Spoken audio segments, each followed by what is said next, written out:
Long before colonial powers set foot on African soil, there was an empire so powerful, so wealthy, and so advanced, it ruled for over 700 years. Yet today, most people have never even heard of it. In this video, we're uncovering the incredible story of a forgotten African empire that shaped trade, culture, and politics across the continent and beyond. From legendary rulers to thriving cities and vast networks of influence, this empire was a true powerhouse of its time. So why has history left it in the shadows? Join us as we bring its legacy back into the light.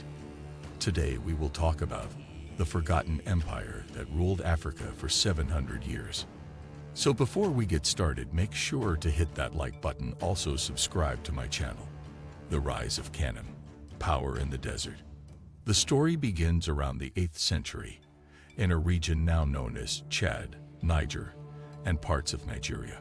This area, located just south of the Sahara Desert, was the birthplace of the Kanem Empire. It didn't look like a place where an empire would thrive. Harsh, dry landscapes surrounded the region, and resources were limited. But that didn't stop a group of people known as the Zaga from building a kingdom that would later become the Kanem Empire. What gave Kanem its early advantage was location. It sat right in the middle of major trans-Saharan trade routes, linking North Africa and the Mediterranean with Central and West Africa. Caravans carrying salt, gold, textiles, and even enslaved people passed through this region. Controlling these trade routes meant power, wealth, and influence. And the rulers of Kanem knew how to use that power. The Sefewa dynasty, 1,000 years of rule. Around the 11th century, a new dynasty called the Sefewa took control of Kanem. This family would rule the empire for over 1,000 years, making it one of the longest dynasties in world history. They didn't just survive, they expanded.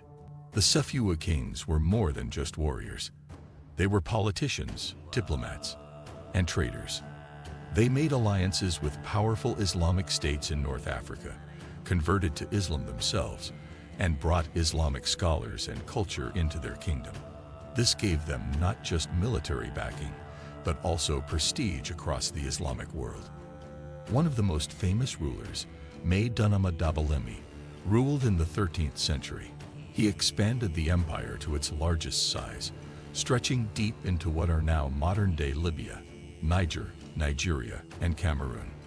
He even declared a jihad, or holy war, to expand Islam further south. Under his leadership, the Kanem Empire reached its golden age. Wealth, trade, and culture. Kanem wasn't just a military power. It was also a major economic force. Its capital city, Njimi, became a hub of wealth, trade, and scholarship. Caravans arrived from all over Africa and the Middle East, bringing goods like gold, ivory, ostrich feathers, and salt. In return, Kanem exported goods and people. Yes, the trans-Saharan slave trade played a major role in the empire's economy. While disturbing by modern standards, it was a significant part of how many ancient empires operated at the time. But there was also intellectual growth. Islamic scholars helped establish centers of learning, and Arabic was used in official writings and religious texts. Kings built mosques and supported education. Kanem was not a backwater. It was a sophisticated, thriving kingdom that connected Africa with the wider world.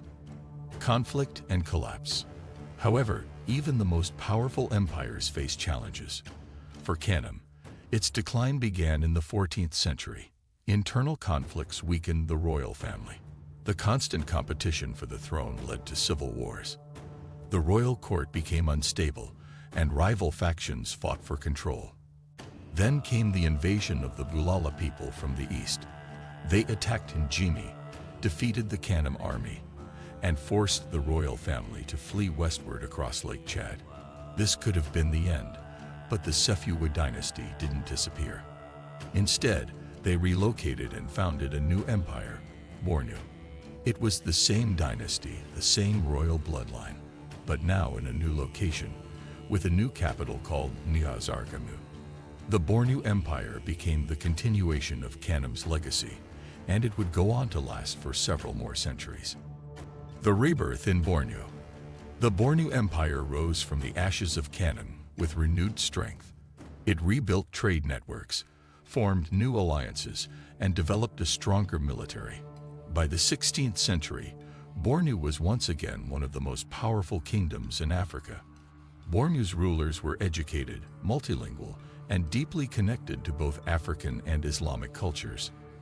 They maintained a strong cavalry army, built large cities, and established schools and religious institutions.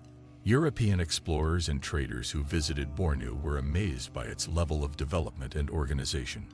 Even more impressively, the Borneo Empire created detailed records of its history, including the names of over 100 rulers of the Sefewa dynasty. These records provide one of the longest dynastic histories in Africa, the long decline and final fall. Despite its rebirth, the Borneo Empire eventually began to decline in the 18th and 19th centuries. Several factors contributed to its fall. First, European colonization disrupted the trade networks that Borneo had depended on for centuries. Second, internal struggles once again weakened the leadership.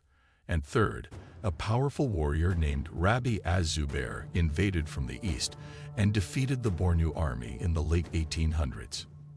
This marked the true end of the Kanem-Borneo Empire. Soon after, the region was divided by European colonial powers, including the British, French, and Germans.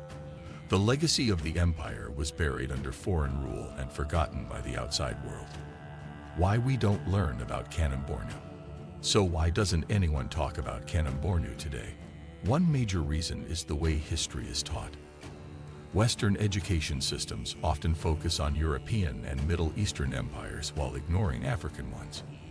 Many African empires didn't leave behind grand stone monuments like the Egyptians or Greeks, so they're often seen as less impressive by historians. But make no mistake, Kanem-Borneo was a true empire. It had powerful armies, long-distance trade, cultural development, written history, and a political system that lasted longer than many modern nations. Its impact can still be felt in parts of Nigeria, Chad, and Cameroon today. The lasting legacy. Even though the Kanem-Borneo Empire is forgotten by many, its legacy lives on. The Kanuri people, who were once part of the empire, still live in the region and preserve their cultural traditions. The Arabic script used in religious and educational texts is still studied, and the memory of this vast African empire is being revived by historians and researchers who are working to restore Africa's lost history. Understanding the story of Kanem-Borneo is not just about filling in historical gaps. It's about recognizing the power, complexity, and brilliance of African civilizations that existed long before European colonization. What do you think of our video? Let me know in the comments section below. Before you go, please hit the like button and subscribe to my channel. Thanks for watching.